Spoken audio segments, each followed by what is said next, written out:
अंधेरे जंगलों में डरावनी यात्रा। गर्मी की छुट्टियों का आनंद उठाने के लिए राज, सौरभ, मोहित और रिया ने जंगल में एक रोमांचक ट्रैकिंग का प्लान बनाया। सभी उत्साह से भरे हुए थे और अपनी यात्रा के लिए तैयार हो गए। उन्हें जंगल की गहराई में एक प्राचीन मंदिर के बारे में सुना था और वहीं जाने का निर्णय लिया। सुबह सुबह सभी अपने बैग्स और टॉर्च के साथ यात्रा के लिए निकल पड़े। शुरुआत में सब कुछ सामान्य था। पक्षियों की चहचहाहट और पेड़ों की हरितिमा ने उनका स्वागत किया। सभी हंसते बोलते और गीत गाते हुए आगे बढ़ते गए। लेकिन जैसे जैसे दिन ढलता गया, जंगल का माहौल बदलने लगा। जंगल गहरा और घना होता जा रहा था। अचानक आसमान में काले बादल छा गए और तेज हवा चलने लगी। रिया ने कहा, हमें वापस लौट जाना चाहिए। लेकिन राज, जो ग्रुप का लीडर था, ने कहा, हम इतनी दूर आ गए हैं, अब वापस लौटना नहीं चाहिए। सबने सहमति दी और आगे बढ़ते रहे।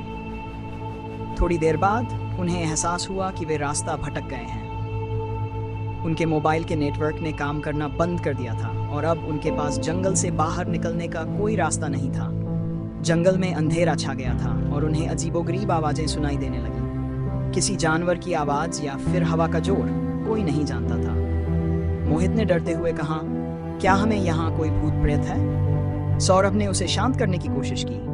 यह सब हमारे मन का भ्रम है, चलो टॉर्च जलाकर रास्ता ढूंढते हैं। सबने अपनी अपनी टॉर्च निकाली और चलना शुरू किया।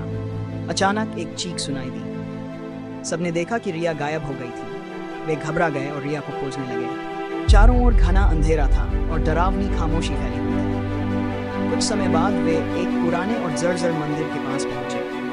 मंदिर में एक हल्की सी रोशनी दिख रही थी। राज ने कहा, शायद रिया वहां हो, चलो देखते हैं। वे धीरे धीरे मंदिर के अंदर गए। मंदिर का माहौल बहुत ही डरावना था। मूर्तियों पर मकड़ी के जाले और धूल की मोटी परत थी। मंदिर के बीचों बीच एक दिया जल रहा था और उसकी लौ किसी अज्ञात शक्ति से हिल रही थी। अचानक मंदिर के अंदर एक पुराना आदमी दिखाई दिया। वह अजीब तरह के कपड़े पहने हुए था और उसकी आंखें गहरी और चमकी थी। उसने कहा, तुम यहाँ क्यों आए? राज ने हिम्मत जुटाते हुए कहा, हमारे दोस्त रिया को क्या आप मुझे पुराने आदमी ने एक सही कहा, ये जंगल में कैसे यहाँ आने वाले बहुत कम लोग आते हैं। राज ने पूछा, क्या आप हमारी मदद कर सकते हैं? पुराना आदमी थोड़ा सोचने लगा। यहाँ से बाहर निकलने का एक ही रास्ता है।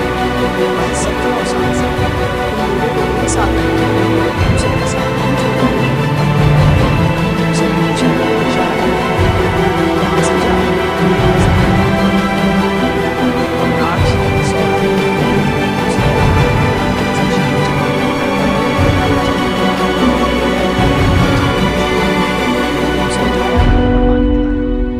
रिया को होश आया और उसने डरते हुए बताया कि उसने एक अजीब परछाई देखी थी और फिर वह बेहोश हो गई थी। सबने हिम्मत जुटाई और उस दिशा में चलना जारी रखा। थोड़ी देर बाद उन्हें एक रोशनी दिखाई। वे तेजी से उस ओर बढ़े और देखा कि वे जंगल के बाहर पहुंच गए थे। सबने राहत की सांस ली और एक दूसरे को गले। राज ने कहा, यह यात्रा हमें कभी नहीं भूलने वाली सीख देगी। हमें हमेशा एक साथ रहना चाहिए और एक दूसरे का साथ नहीं छोड़ना चाहिए। सभी ने सहमति जताई और वापस अपने घर पहुंचे। ये यात्रा